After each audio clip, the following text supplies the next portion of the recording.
Hello hi, मी संध्या कुलकर्णी. चला आज मी रानभाजी दाखवते. हे सगळ्या आता मी बहुतेक 2-4 महिन्याकडे मी बहिणीकडून रानभाज्या आणल्या. आतापर्यंत मी गावाला गेली होती, मग ती सगळी घेऊन आली त्या रानभाज्या. तर या दिवसाच्या खाण्याची आणि हे आता ही जी भाजी करते ही वावडिंगाच्या पानांची भाजी करते.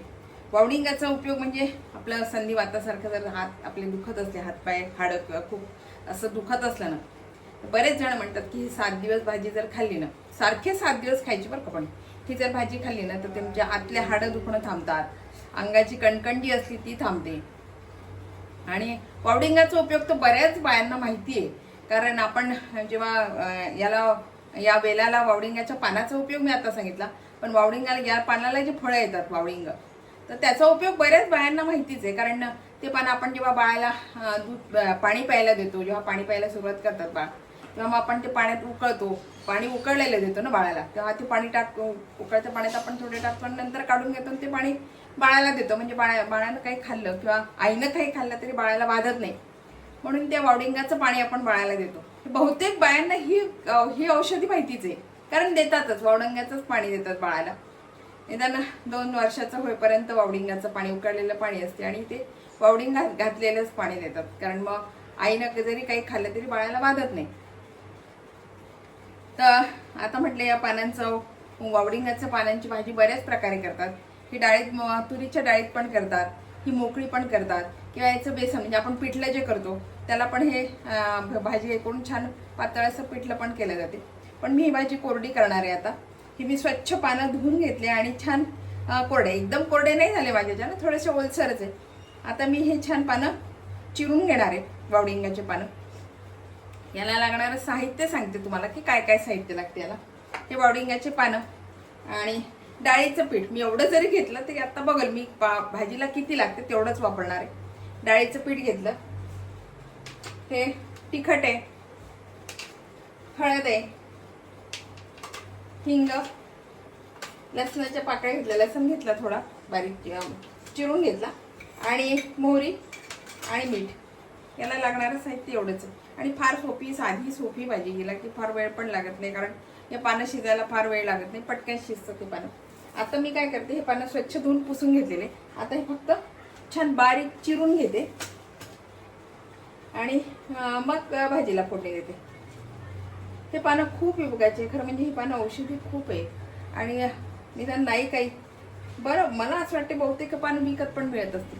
वावडिंगाचे पानं मी कधी आणत नाही, पण मला असं वाटते विकत मिळत असतील.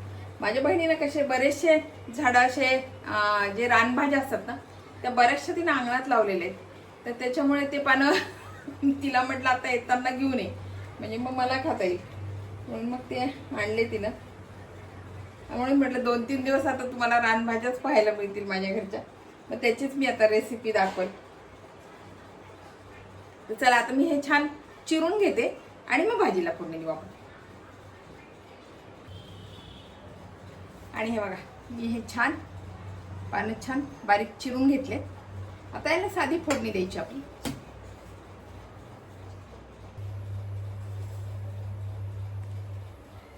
लसूण घालते, याच्यामध्ये कांदाही घातला तरी चालतो बरं का, पण आता छानच लागतो कांदा, प्रश्नच नाही. थोडं हिंग, हळद, तिखट, आणि लगेच ही भाजी घालते.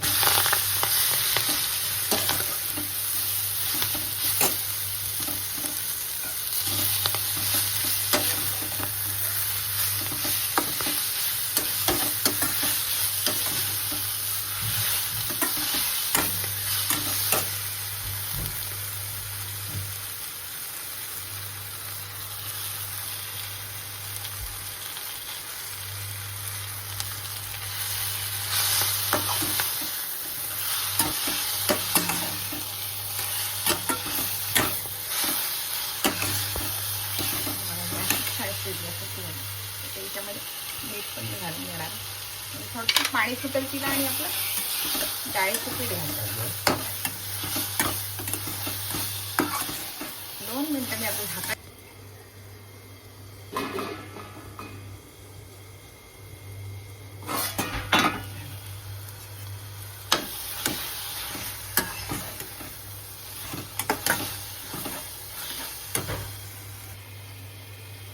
आणि आता बघा याला छान, आता आपण मीठ घातलं ना, छान पाणी सुटलं.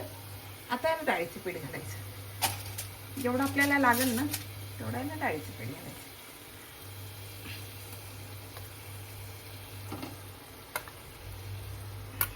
आपल्याला बरोबर अंदाज कळतो की आता बस, फार कोरडी कोरडी पण नाही आणि फार ओलसर पण नाही अशी करायची आपल्याला भाजी.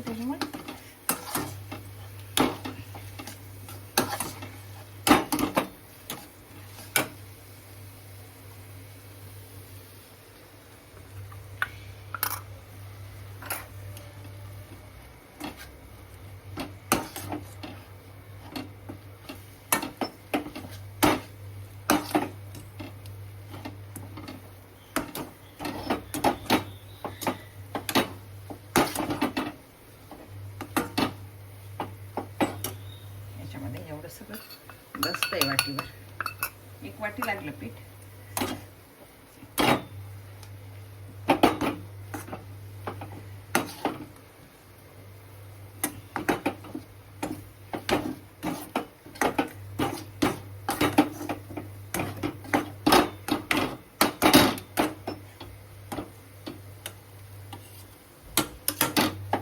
आणि आता ही भाजी थोडीशी वाफू द्यायची याला, म्हणजे आपली भाजी तयार आहे.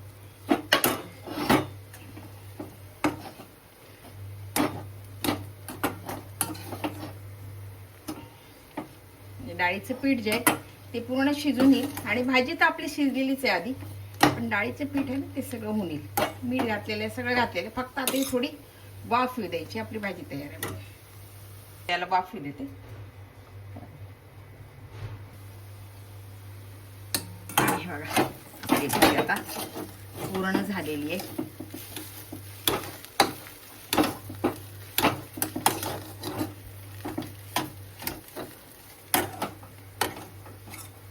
छान शिजली बरं काही भाजी, छान झाली.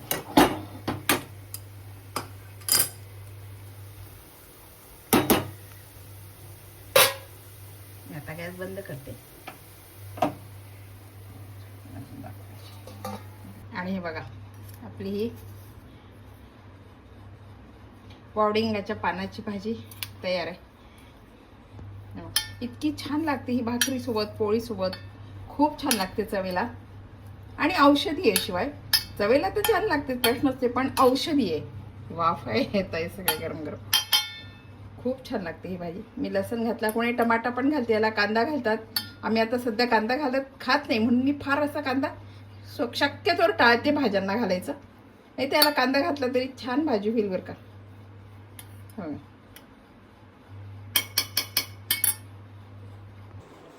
हे बघा ही वावडिंगाची भाजी इतकी औषधी आहे आणि उपयोगी भाजी आहे. आणि हे खरं सांगू का, ही भाजी रानातच येते असं नाही आहे. वावडिंग जर आपण विकत आणले आणि थोडे टाकले तरी त्याचा वेल दिसायला खूप शो म्हणून पण खूप छान दिसतो बरं का याचा वेल. कारण मनी प्लांट सारखे याचे पानं असतात. एवढंच एक मनी प्लांटचे थोडं पानं जाड असतात, याचे जरा थोडे पातळ असतात, पण तशा टाईपच याचे पानं असतात. दिसायला पण छान दिसतो आणि हा औषधी आहे. वावडिंग पण आले तरी वावडिंग तर आपण उपयोग करतो. मी सांगितलंच वावडिंगाचा उपयोग तुम्हाला, आणि माहीत पण असेल कदाचित सगळ्यांना माहिती आहेच वावडिंगाचा उपयोग काय. पण पानांचा उपयोग की याची भाजी खूप चवेला पण छान लागते. आणि घरात एखाद्या भाजी नसली, काही नसली की पटकन माणूस अंगणातलं तोडून खाते, भाजी करून खाता येते. याची पातळ भाजी होते, याची डाळी आता मी केली तशी डाळ घालून पण होते. वेगवेगळ्या प्रकारे आपण याची भाजी, साधं आपल्या दाण्याचं कूट घातलं, टमाटा घातला, लसण हिरवी मिरची घातली तरी याची भाजी छान लागेल. चवेला खूप छान लागतो हा पानं खरं म्हणजे. तर बघा ही रेसिपी तुम्हाला कशी वाटली, आवडली का? आवडली असेल तर लाईक करा, शेअर करा आणि सबस्क्राईब करा. बाय. आता माझे सगळे पालेभाजीचेच व्हिडिओ दिसतील बरं का. बाय. आणि नक्की करा बरं का. तुमच्या इथे जर असेल किंवा विकत मिळत असेल ना तर नक्की आणा आणि करा, कारण हे खूप औषधी आहे म्हणून करा. आता सध्या ना वयस्कर माणसांचे हाडं दुखतात आणि सध्या पाऊस चालू आहे ना, आभाळ येते, आभाळामुळे आतमधले हाडं खूप दुखतात असे. त्यामुळे ही भाजी नक्की करा. बाय.